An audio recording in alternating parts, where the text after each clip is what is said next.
Assalamualaikum warahmatullahi wabarakatuh.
Alhamdulillahilladzi faddala bani Adama bil ilmi wal amali ala jami'il alam.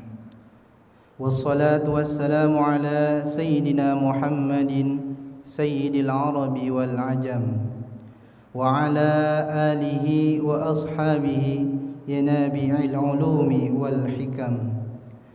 Ashhadu an la ilaha illallah wahdahu la syarika lah وأشهد أن سيدنا محمدًا عبده ورسوله اللهم صل وسلم وبارك على سيدنا محمد وعلى آله وصحبه أجمعين أما بعد فإني أوصيكم ونفسي بتقوى الله قال الله تعالى في القرآن العظيم أعوذ بالله من الشيطان الرجيم بسم الله الرحمن الرحيم يرفع الله الذين آمنوا منكم والذين أوتوا العلم درجات والله بما تعملون خبير. Ma'asyiral muslimin rahimakumullah. Mengawali khutbah yang singkat ini, khatib berwasiat kepada diri sendiri dan umumnya pada jemaah sekalian untuk senantiasa berusaha meningkatkan ketakwaan dan keimanan kita kepada Allah Subhanahu wa taala dengan menjalani segala perintahnya dan menjauhi segala apa yang dilarangnya. Hadirin rahimakumullah, ilmu merupakan komponen penting dalam kehidupan, baik di dunia maupun di akhirat. Karena dengan ilmu, manusia akan selamat dan teratur dalam menjalani kehidupan. Ilmu juga akan menjadi penghias bagi pemiliknya. Allah Subhanahu wa taala berfirman dalam Quran surat Al-Mujadilah ayat 11. A'udzubillahi minasyaitonirrajim. Bismillahirrahmanirrahim. Yarfa'illahu alladhina amanu minkum walladhina utul ilma darajat wallahu bima ta'maluna khabir.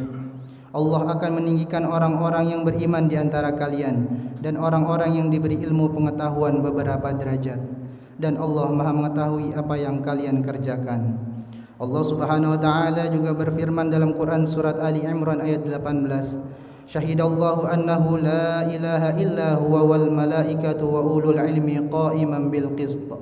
La ilaha illa huwal azizul hakim. Allah menyatakan bahwasanya tiada Tuhan yang berhak disembah melainkan Dia, yang menegakkan keadilan. Para malaikat dan orang-orang yang berilmu juga menyatakan yang demikian itu. Tak ada Tuhan yang berhak disembah melainkan Dia, yang maha kuat lagi maha bijaksana. Dalam ayat di atas Allah menyebutkan namanya, lalu para malaikat dan juga para ulama. Hal ini menunjukkan betapa tingginya keutamaan, kemuliaan dan keluhuran para ulama. Dalam ayat yang lain Allah Subhanahu wa taala menegaskan bahwa sungguh tidak sama antara orang yang berilmu dengan orang yang tidak berilmu. Allah taala berfirman, "Qul hal yastawil ladzina ya'lamuna wal ladzina la ya'lamun." Katakanlah, adakah sama orang-orang yang mengetahui dengan orang-orang yang tidak mengetahui? Bagaimana mungkin sama antara orang yang berilmu dengan orang yang tidak berilmu? Sedangkan Rasulullah sallallahu alaihi wasallam bersabda, "Al-ulama'u warathatul anbiya." Para ulama adalah pewaris para nabi. Hadis riwayat Al-Bukhari. Dan yang diwariskan oleh para nabi kepada para ulama bukanlah harta benda, akan tetapi sesuatu yang lebih berharga dibandingkan harta benda, yaitu ilmu agama. Ma'asyiral muslimin rahimakumullah. Mengenai keutamaan orang yang berilmu, Rasulullah sallallahu alaihi wasallam bersabda, "Fadlul alimi 'alal 'abidi ka fadli 'ala adnakum." Keutamaan orang yang berilmu dan mengamalkan ilmunya atas ahli ibadah yang mengetahui sahnya ibadah adalah seperti perbandingan keutamaanku atas orang yang paling rendah derajatnya di antara kalian. Hadis riwayat At-Tirmidzi. Keutamaan ini disebabkan tidak lain karena manfaat orang yang berilmu, yang mengamalkan dan mengajarkan ilmunya itu meluas ke berbagai lapisan masyarakat, tidak terbatas pada dirinya sendiri. Berbeda dengan orang yang ahli ibadah, yang manfaatnya hanya sebatas pada dirinya sendiri. Oleh karena itulah baginda Nabi sallallahu alaihi wasallam memerintahkan kita agar menuntut ilmu agama dan mengabarkan kepada kita betapa besar pahala yang diperoleh orang yang menuntut ilmu agama. Beliau sallallahu alaihi wasallam bersabda, "Ya Aba Dzarrin, la an tagduwa fatata'allama baban minal ilmi khairun laka min an tusalli alfa rakaah." Wahai Abu Dzar, jika engkau pergi lalu belajar satu bab ilmu agama, maka itu lebih baik bagimu daripada melakukan solat sunnah 1000 rakaat. Hadis riwayat Ibnu Majah.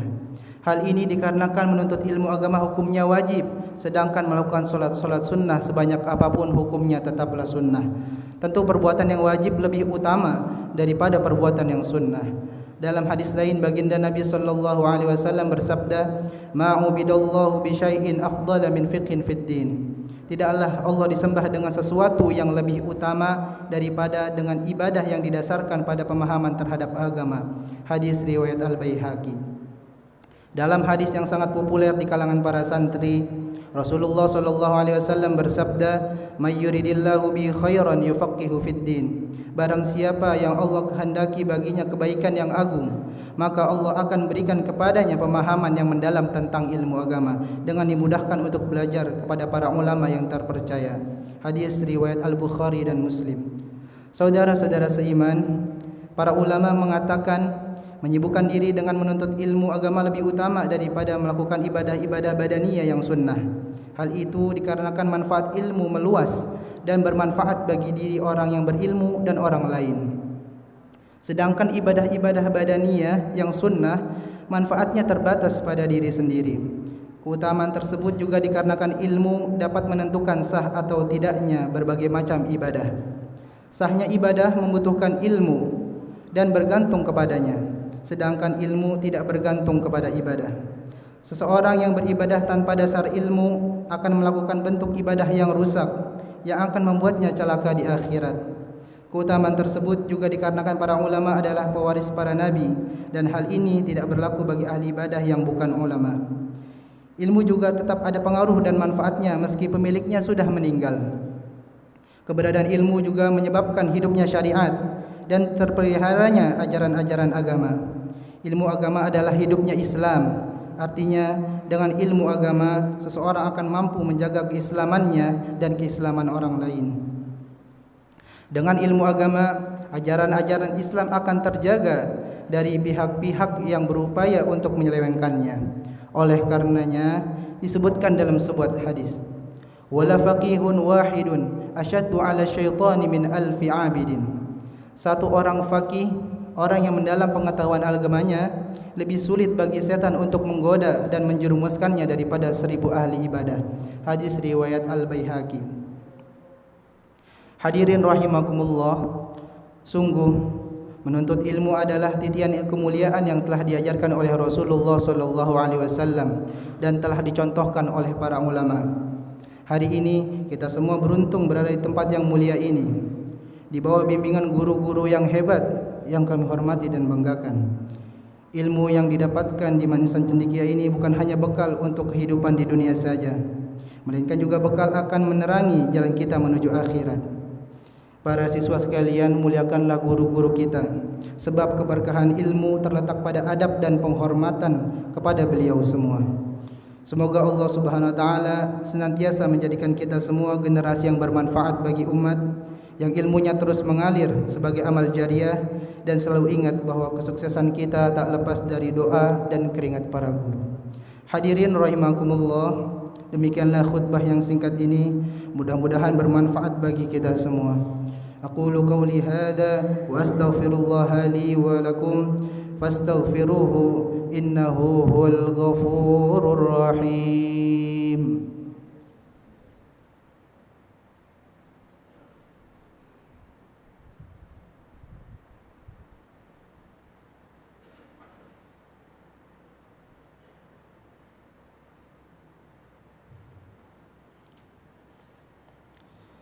Alhamdulillahilladzi an'amana bi ni'matil imani wal islam.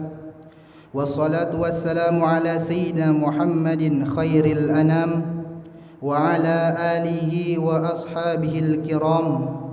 Ashhadu an la ilaha illallah al-malikul quddusus salam, wa ashhadu anna sayyidana wa habibana Muhammadan abduhu wa rasuluh sahibus syarafi wal ihtiram. Amma ba'du, faya ayyuhan nas, usikum wa nafsi bitaqwallah faqad fazal muttaqun. Faqala innallaha wa malaikatahu yusalluna 'alan nabi ya ayyuhalladzina amanu sallu 'alaihi wa sallimu taslima.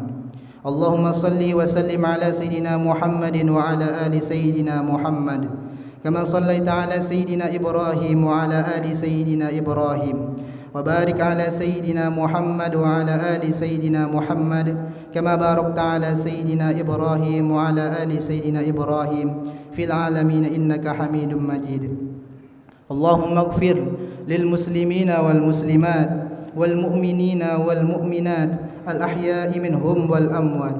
اللهم ادفع عنا البلاء والغلاء والوباء والفحشاء والمنكر والبغي والسيوف المختلفة والشدائد والمحن ما ظهر منها وما بطن من بلدنا هذا خاصة ومن بلدان المسلمين عامة إنك على كل شيء قدير. اللهم اجعلنا وأولادنا وتلاميذنا من أهل العلم وأهل الخير وأهل القرآن ولا تجعلنا من أهل الشر وأهل الضير إنك على كل شيء قدير. ربنا آتنا في الدنيا حسنة وفي الآخرة حسنة وقنا عذاب النار.